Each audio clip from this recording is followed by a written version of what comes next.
Welcome to Surya tutorials. तो कैसे हो आप लोग। आज हम लोग जो है क्लास 10th के केमिस्ट्री के चैप्टर नंबर 2 जो कि हमारा एसिड बेसिस एंड सॉल्ट है उसके एनसीईआरटी के फुल इन टेक्स्ट क्वेश्चंस को सॉल्व करेंगे।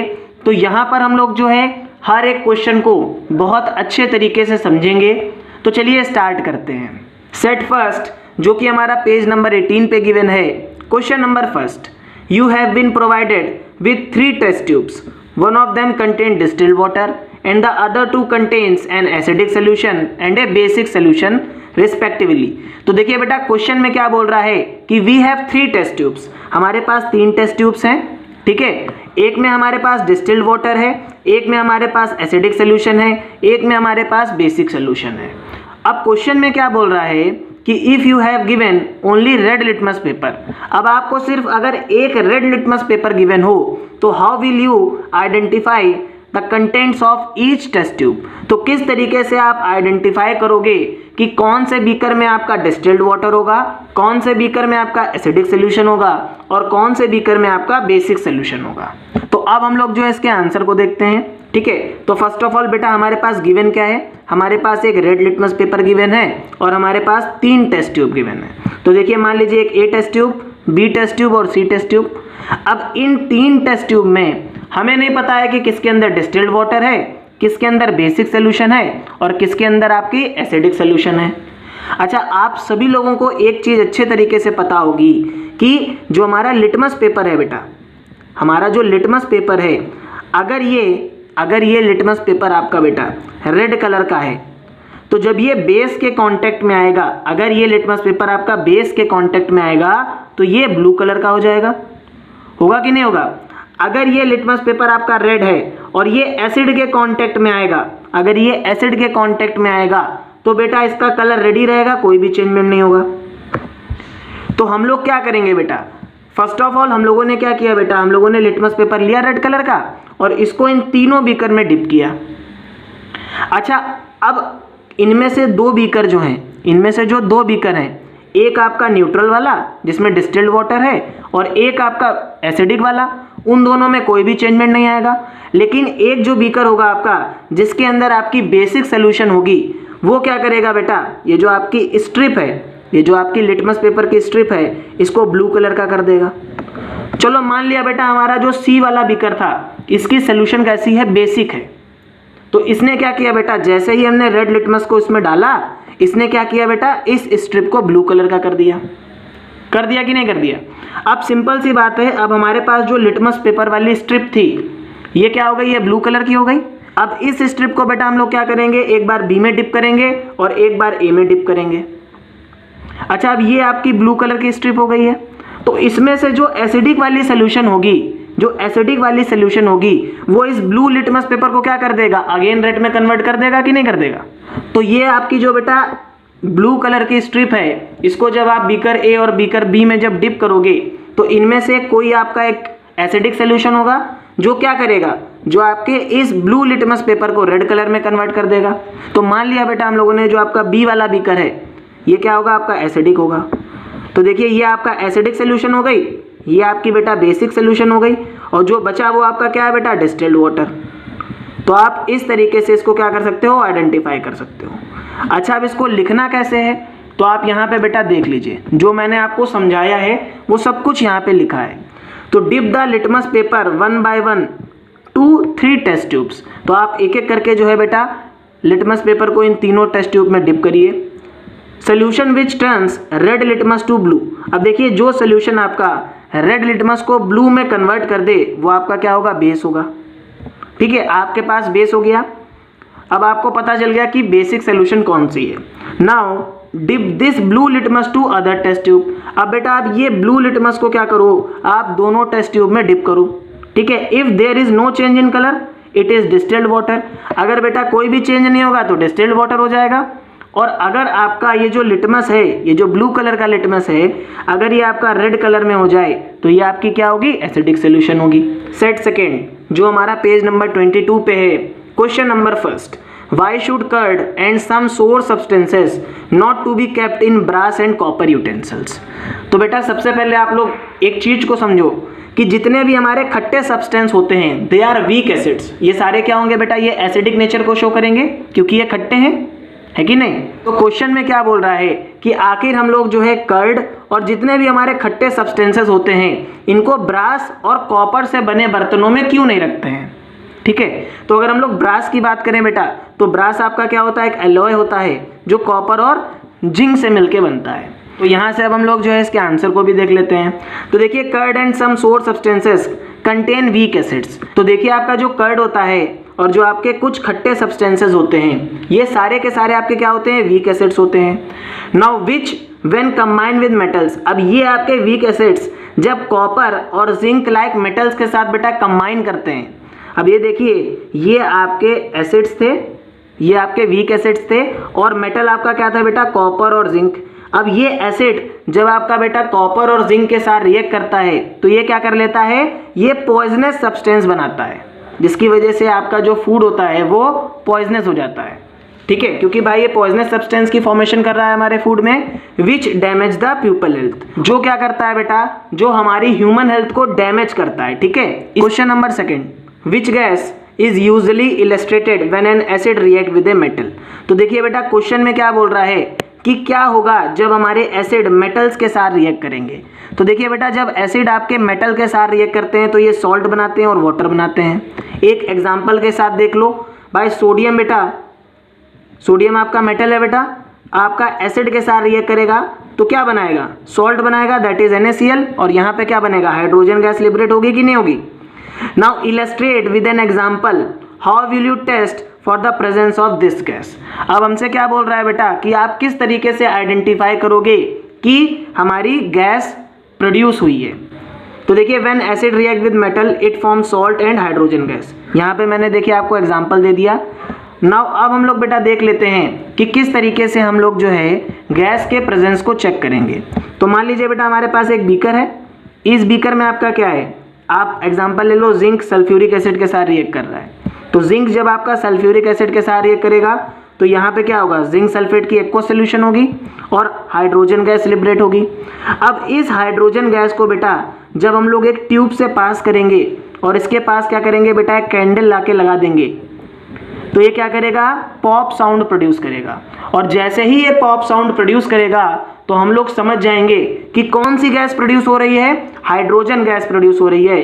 क्योंकि बेटा हमारी जो हाइड्रोजन गैस होती है it is highly explosive in nature, ये आपकी एक्सप्लोजिव नेचर को शो करती है बिकॉज इसकी जो कैलोरीफिक वैल्यू होती है बेटा ये बहुत ज़्यादा होती है। ठीक है, इसी वजह से क्या होता है कि जैसे ही हम लोग कैंडल को हाइड्रोजन गैस के पास लाते हैं ये एक्सप्लोजन करती है और उसमें से पॉप साउंड प्रोड्यूस होता है। Question number 3, metal compound A react with dilute hydrochloric acid to produce effervescence. The gas evolved extinguishes a burning candle. Write a balanced chemical equation for the reaction if one of the compound formed is calcium chloride. तो यहाँ से अगर हम लोग जो है अपने question को देखें तो क्वेश्चन में क्या बोल रहा है कि एक मेटल कंपाउंड A है, ठीक है, जो हमारा हाइड्रोक्लोरिक एसिड के साथ रिएक्ट करता है और जब ये रिएक्ट करता है तो ये गैस को प्रोड्यूस करता है और वो गैस हमारी ब्रिस्क इफरवेसेंस के साथ प्रोड्यूस होती है। तो आप सभी लोगों को पता है कि हमारी जो कार्बन डाइऑक्साइड गैस होती है ये कार्बन डाइऑक्साइड गैस हमारी ब्रिस्क इफरवेसेंस के साथ प्रोड्यूस होती है। आप लोगों ने थम्स अप की बोतल में देखा होगा छोटी छोटी ड्रॉपलेट्स होती हैं, तो जब आप जो है उसके ढक्कन को ओपन करते हो तो एक सन्न से आवाज़ आती है, तो that is carbon dioxide gas. और साथ ही साथ ये जो गैस होती है ये हमारी कैंडल को भी बुझा देती है। तो देखिए मेटल कंपाउंड जब हमारा हाइड्रोक्लोरिक एसिड के साथ रिएक्ट किया तो इसने कार्बन डाइऑक्साइड गैस बनाई और एक कंपाउंड बनाया दैट इज़ कैल्शियम क्लोराइड। तो हमको ये बता दो कि वो मेटल कंपाउंड क्या होगा। तो आप सभी लोगों को पता है कि जब हमारे मेटल कार्बोनेट एसिड के साथ रिएक्ट करते हैं तो वो क्या बनाते हैं, सॉल्ट बनाते हैं, वाटर बनाते हैं और कार्बन डाइऑक्साइड गैस बनाते हैं। तो यहाँ पे जो हमारा मेटल कंपाउंड A होगा, ये मेटल कंपाउंड A या तो ये हमारा बेटा क्या रहा होगा, मेटल कार्बोनेट रहा होगा, और या ये हमारा क्या रहा होगा, मेटल हाइड्रोजन कार्बोनेट रहा होगा। क्योंकि ये मेटल कार्बोनेट और मेटल हाइड्रोजन कार्बोनेट जब एसिड के साथ रिएक्ट करता है तब हमारी कार्बन डाइऑक्साइड गैस प्रोड्यूस होती है। तो अब हम लोगों को ये आइडेंटिफाई करना है कि मेटल कार्बोनेट होगा कि मेटल हाइड्रोजन कार्बोनेट होगा। अच्छा, क्वेश्चन में आप लोग एक चीज और देख लो कि क्वेश्चन में बोल रहा है कि right a balanced chemical equation for the reaction. हमको जो है बैलेंस्ड केमिकल इक्वेशन लिखना है। तो अच्छा, आप लोग खुद सोचो, हम लोगों को क्या लिखना है बेटा, एक बैलेंस्ड केमिकल इक्वेशन लिखना है। इसका मतलब ये है कि हमारी जो इक्वेशन होगी वो अनबैलेंस होगी। और मैंने आप लोगों को पढ़ाया है कि मेटल कार्बोनेट जब एसिड के साथ रिएक्ट करते हैं तो वो हमको क्या देते हैं बेटा, एक अनबैलेंस्ड इक्वेशन देते हैं। क्या देते हैं हमको, एक अनबैलेंस्ड इक्वेशन देते हैं। तो यहाँ पे जो हमारा कंपाउंड रहा होगा दैट इज मेटल कार्बोनेट, वो हमारा मेटल हाइड्रोजन कार्बोनेट नहीं होगा, बिकॉज मेटल हाइड्रोजन कार्बोनेट के केस में जो हमें इक्वेशन मिलती है वो पहले से ही बैलेंस होती है। लेकिन अगर हम लोग मेटल कार्बोनेट की बात करें तो यहाँ पे जो हमें इक्वेशन मिलती है दैट इज अनबैलेंस। तो इसी वजह से जो बेटा हमारा कंपाउंड रहा होगा दैट इज मेटल कार्बोनेट, वो मेटल कार्बोनेट रहा होगा। और मेटल कार्बोनेट किसका होगा बेटा, दैट इज कैल्शियम कार्बोनेट।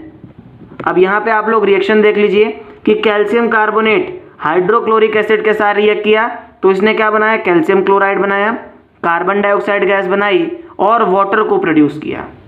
तो अब हम लोगों से क्या बोल रहा है कि ये जो इक्वेशन है हमारी, अगर ये अनबैलेंस है तो इसको बैलेंस कर दो।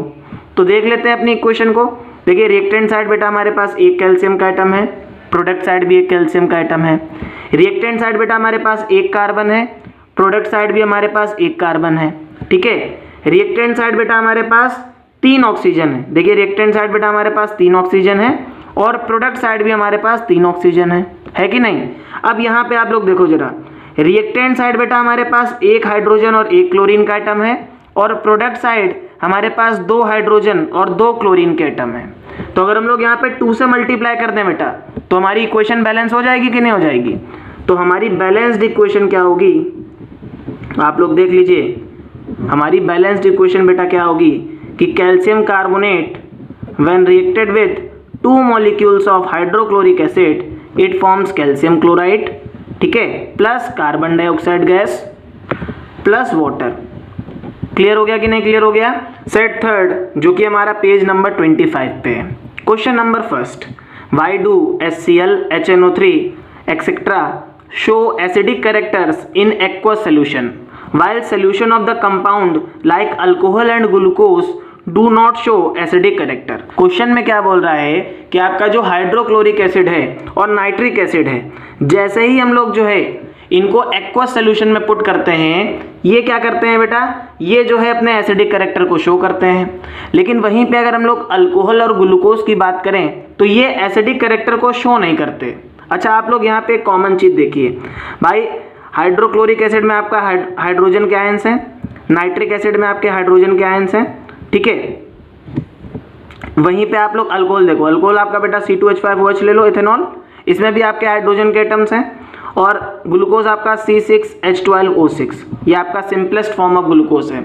यहाँ पे भी आपके देखिए हाइड्रोजन के एटम्स हैं। तो देखिए हाइड्रोजन के एटम्स तो चारों में हैं, लेकिन ये हमारे जो है अपनी एक्वस सोल्यूशन में एसिडिक कैरेक्टर्स को क्यों नहीं शो कर पा रहे हैं। ऐसा इस वजह से है बेटा कि हाइड्रोक्लोरिक एसिड और नाइट्रिक एसिड जो होते हैं हमारे, जब इनको हम वाटर में डिसॉल्व करते हैं तो ये क्या करते हैं, आपके H पॉजिटिव आयंस की फॉर्मेशन करते हैं। तो यहाँ पे आप लोग देखिए कि हाइड्रोक्लोरिक एसिड हुआ या नाइट्रिक एसिड हुआ, जैसे ही हमने बेटा इनको वाटर में डिसॉल्व किया, इसने तुरंत H पॉजिटिव आयंस की फॉर्मेशन करी। और आप लोगों को अच्छी तरीके से पता है कि एसिडिक नेचर हम लोग किस बेसिस पे डिफाइन करते हैं, H पॉजिटिव के आयंस के कंसंट्रेशन के बेसिस पे। तो जितना ज़्यादा H पॉजिटिव आयंस होगा उतना ही ज़्यादा एसिडिक नेचर होगा, ठीक है। तो इसने H पॉजिटिव आयंस को लिबरेट किया तो मतलब इसने एसिडिक कैरेक्टर को शो किया। लेकिन अगर हम लोग दूसरी तरफ देखें तो हमारे जो कंपाउंड्स होते हैं लाइक अल्कोहल एंड ग्लूकोज, जब हम लोग बेटा इनको वाटर में डिसॉल्व करते हैं तो ये क्या करते हैं बेटा, ये H पॉजिटिव आयंस की फॉर्मेशन नहीं कर पाते, ये डिसोशिएट ही नहीं करते हैं। और जिसकी वजह से क्या होता है बेटा, ये जो है एसिडिक कैरेक्टर को शो नहीं कर पाते। तो इसी वजह से क्या होता है आपका कि जो ग्लूकोज और अल्कोहल होते हैं ये एसिडिक नेचर को शो नहीं करते because they are not able to form H positive ions. Second question को देखते हैं, why does an aqueous solution of an acid conduct electricity. तो देखिए क्वेश्चन में क्या बोल रहा है कि जो हमारे एसिड्स होते हैं उनकी जो एक्वस सोल्यूशन होती है आखिर वो किस तरीके से इलेक्ट्रिसिटी को कंडक्ट करा ले जाती है। तो अगर हम लोग इसके आंसर को देखें तो देखिए जो हमारी एक्वस सोल्यूशन होती है एसिड्स की, आप सभी लोगों को पता है। देखिए हमारे पास एग्जांपल ले लीजिए, हमारे पास हाइड्रोक्लोरिक एसिड है। जैसे ही हमने बेटा इसको वाटर में डिसॉल्व किया, इसने आयंस की फॉर्मेशन करी कि नहीं करी। अब अगर ये आयंस की फॉर्मेशन करेगा तो बड़े आसानी से इलेक्ट्रिसिटी को कंडक्ट करा ले जाएगा कि नहीं करा ले जाएगा। तो an aqueous solution of an acid are able to conduct electricity due to the formations of ion. तो हमारे जो एसिड्स की एक्वस सोल्यूशन होती है, क्योंकि यहाँ पे क्या होता है आयंस की फॉर्मेशन होती है, जिसकी वजह से जो एसिड्स की एक्वस सोल्यूशन होती है वो आसानी से जो है इजीली जो है इलेक्ट्रिसिटी को कंडक्ट करा लेती है। Question number 3, why does dry HCl gas not change the colour of the dry litmus paper. तो क्वेश्चन में क्या बोल रहा है कि जो आपकी ड्राई HCl गैस होती है बेटा, ये आपके ड्राई लिटमस पेपर के कलर को चेंज क्यों नहीं कर पाती। तो अगर हम लोग इसके आंसर को देखें तो dry HCl gas does not change the colour of dry litmus paper because it is unable to form H positive ions. आप सभी लोगों को पता है बेटा कि जितने भी आपके एसिड्स हैं ये एसिडिक कैरेक्टर को कब शो करते हैं, जब ये H पॉजिटिव आयंस की फॉर्मेशन करते हैं। क्लियर है कि नहीं क्लियर है। अब क्योंकि ये हमारा जो HCl है ये गैसियस फॉर्म में है, अगर ये गैसियस फॉर्म में है तो ये आयंस की तो फॉर्मेशन कर नहीं रहा है। तो जब हम लोग जो है लिटमस पेपर को इसके पास लेकर के जाएंगे तो ये कोई भी चेंज को शो नहीं करेगा because it is unable to form H positive ions, as a result of which the acidic behaviour of HCl not shown. जिसकी वजह से क्या होगा कि जो हमारी ड्राई HCl गैस है वो अपने एसिडिक बिहेवियर को शो नहीं कर पाएगी। So that's why the colour of the litmus paper not change. और इस वजह से क्या होगा आपका कि आपका जो लिटमस पेपर है उसका कलर चेंज नहीं होगा।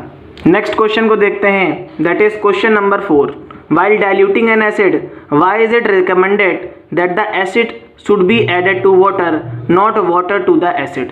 तो क्वेश्चन में क्या बोल रहा है कि जब हम लोग बेटा अपने एसिड्स को डाइल्यूट करते हैं, चाहे वो आपके एसिड्स हों या फिर आपके वो बेस हों, तो हम लोगों से क्यों बोला जाता है एसिड में वाटर को ऐड करेंगे ना कि वाटर में एसिड को ऐड करेंगे। ठीक है, तो हम लोग इसके आंसर को देख लेते हैं। This is because when we add water to the concentrated acid. अब देखिए जब हम लोग जो है बेटा वाटर को कंसनट्रेटेड एसिड में ऐड करते हैं, it releases huge amount of heat.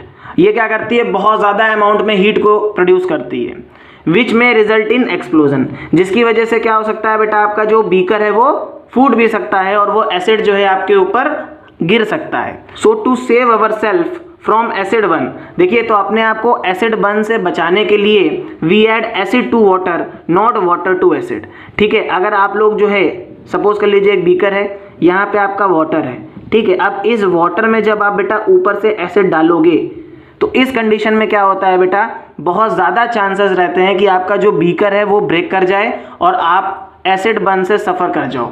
इसी वजह से क्या होता है, हम लोग एसिड में जो है वाटर को ऐड करते हैं ना कि वाटर में एसिड को ऐड करते हैं। ठीक है, नेक्स्ट क्वेश्चन को देखते हैं, that is question number 5, how is the concentration of hydronium ions affect when A solution of acid is diluted. तो क्वेश्चन में क्या बोल रहा है कि क्या इम्पैक्ट पड़ता है हमारे हाइड्रोनियम आयंस की कंसंट्रेशन के ऊपर जब हम लोग जो है उसमें वाटर को ऐड करते हैं। तो देखिए when A solution of acid is diluted, तो जब हम लोग अपनी एसिडिक सॉल्यूशन को डाइल्यूट करते हैं then the concentration of hydronium ion decreases constantly. तब हमारा क्या होता है, जो आपके हाइड्रोनियम आयंस होते हैं बेटा उसकी कंसंट्रेशन डिक्रीज करती है। कंसंट्रेशन का मतलब क्या होता है बेटा, घनत्व। आप लोग बोल सकते हो कितने ज़्यादा नंबर में प्रेजेंट है आपके H पॉजिटिव आयंस। तो अब आप लोग जो है जितना ज़्यादा वाटर ऐड करोगे उतना ज़्यादा उसकी कंसंट्रेशन क्या करेगी, कम करेगी। So due to the increase in the amount of water, तो आपका अमाउंट ऑफ वाटर इंक्रीज होने की वजह से क्या होता है बेटा, जो आपका कंसंट्रेशन होता है हाइड्रोनियम आयंस का वो आपका क्या करता है, डिक्रीज होने लगता है। Question number 6, how is the concentration of hydroxide ions affected when excess base is dissolved in a solution of sodium hydroxide। Question में आपसे क्या बोल रहा है बेटा कि जो आपके हाइड्रोक्साइड आयंस हैं उनकी कंसंट्रेशन पे किस तरीके से इम्पैक्ट पड़ेगा जब हम लोग जो है एक एक्सेस बेस को हाइड्रोक्साइड सोल्यूशन में ऐड करेंगे। ठीक है, तो देखिए हमारे पास हाइड्रोक्साइड सोल्यूशन है और हम लोगों ने क्या किया बेटा, इसमें एक बेस को ऐड कर दिया। अब हमसे बोल रहा है कि ये जो सोल्यूशन मिलेगी आपको, इसमें आपके हाइड्रोक्साइड आयंस की कंसंट्रेशन पे क्या इंपैक्ट पड़ेगा। तो अगर हम लोग इसके आंसर को देखें तो the concentration of OH ions increases when excess base is dissolved in sodium hydroxide solution. तो देखिए सोडियम हाइड्रोक्साइड हमारा पहले से ही एक बेस है।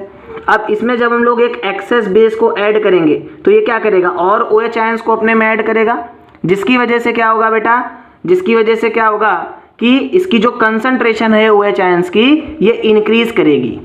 As a result of which basic nature also increases, जिसकी वजह से क्या होगा कि जो हमारी सोल्यूशन होगी उसका बेसिक नेचर भी क्या कर जाएगा, इंक्रीज कर जाएगा। सेट 4 को देखते हैं जो कि हमारा पेज नंबर 33 पे है।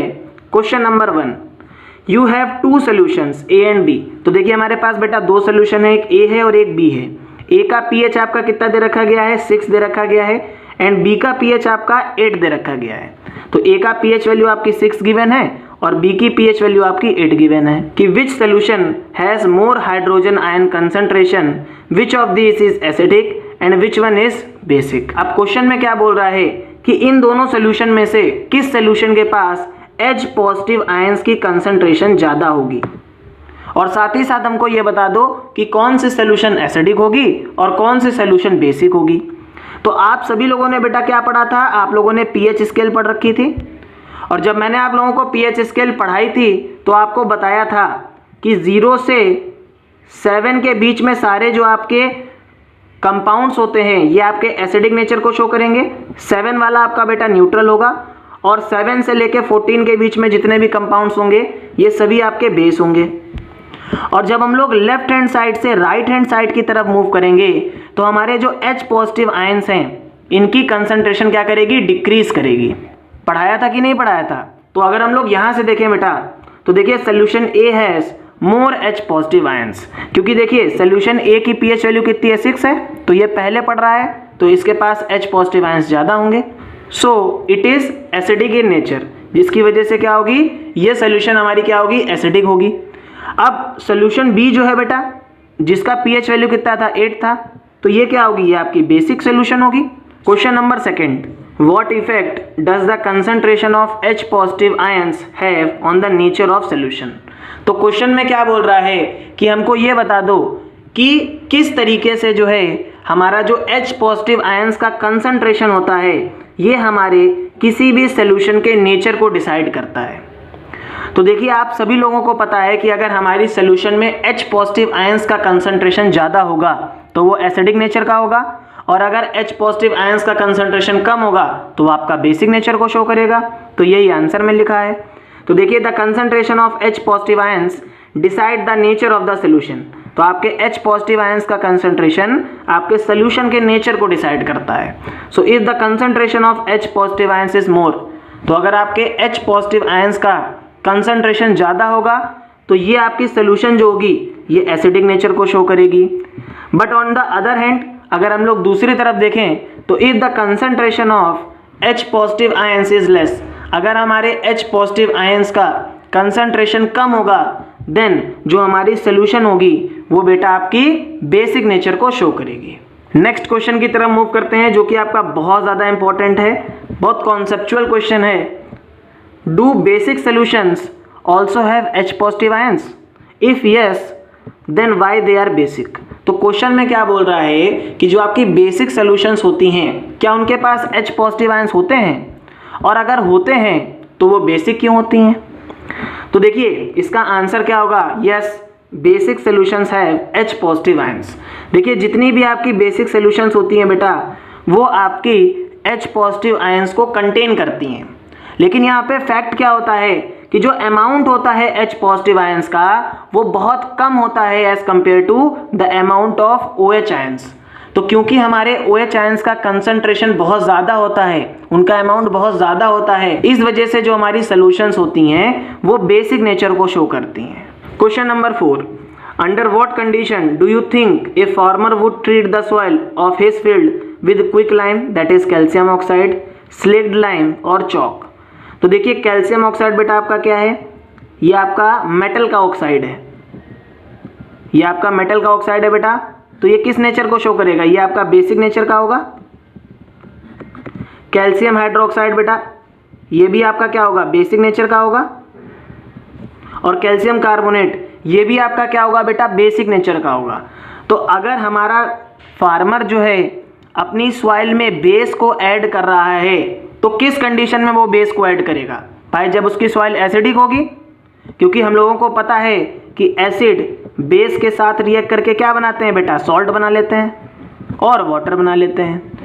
तो अगर वो बेस को ऐड कर रहा है तो कहीं ना कहीं हमारी सॉइल कैसी रही होगी, एसिडिक नेचर को शो कर रही होगी कि नहीं कर रही होगी। तो इसका आंसर क्या होगा, the chemical substance that is calcium oxide, calcium hydroxide and calcium carbonate shows basic nature, so the soil is acidic in nature, that's why।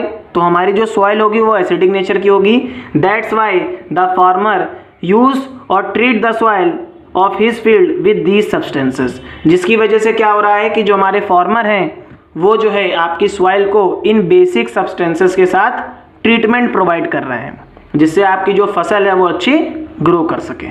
समझ में आ गया कि नहीं आ गया। सेट 5th को देखते हैं जो कि हमारा पेज नंबर 33 पे गिवन है। Question number 1, what is the common name of the compound calcium oxychloride. तो क्वेश्चन में क्या बोल रहा है कि जो आपका कैल्शियम ऑक्सीक्लोराइड होता है इसका कॉमन नेम क्या है।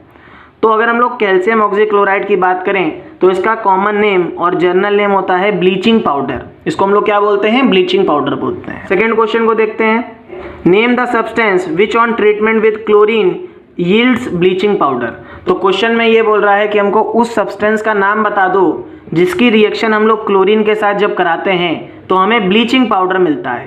तो that substance is called calcium hydroxide, जिसको आप स्लेक्ड लाइम भी बोलते हो। तो देखिए कैल्शियम हाइड्रोक्साइड जब हमारा क्लोरीन गैस के साथ रिएक्ट करता है तो ये ब्लीचिंग पाउडर की फॉर्मेशन करता है। Question number 3, name the sodium compound used for softening hard water. तो क्वेश्चन में हमसे क्या बोल रहा है कि हमको सोडियम का एक कंपाउंड बता दो जो हार्ड वाटर को सॉफ्ट करने के लिए यूज किया जाता है। तो इसका आंसर क्या होगा, दैट इज सोडियम कार्बोनेट। तो हम लोग सोडियम कार्बोनेट को क्या करते हैं बेटा, एज ए वाटर सॉफ्टनर की तरीके से भी यूज करते हैं। 4th क्वेश्चन को देखते हैं, that is very important. What will happen if a solution of sodium hydrogen carbonate is heated, give the equation of the reaction involve. तो क्वेश्चन में क्या बोल रहा है कि क्या होगा जब हम सोडियम हाइड्रोजन कार्बोनेट को हीट करेंगे। तो देखिए सोडियम हाइड्रोजन कार्बोनेट आपका क्या है बेटा, that is a metal hydrogen carbonate. अब इसको हम लोग बेटा जब हीट करते हैं, इसको जब हम लोग हीट करते हैं तो ये आपका सोडियम कार्बोनेट बनाता है, कार्बन डाइऑक्साइड गैस बनाता है और वाटर की फॉर्मेशन करता है।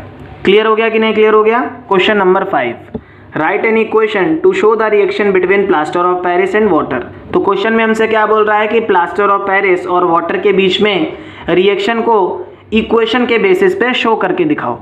तो देखिए प्लास्टर ऑफ पेरिस आपका बेटा क्या होता है, दैट इज CaSO4.12H2O।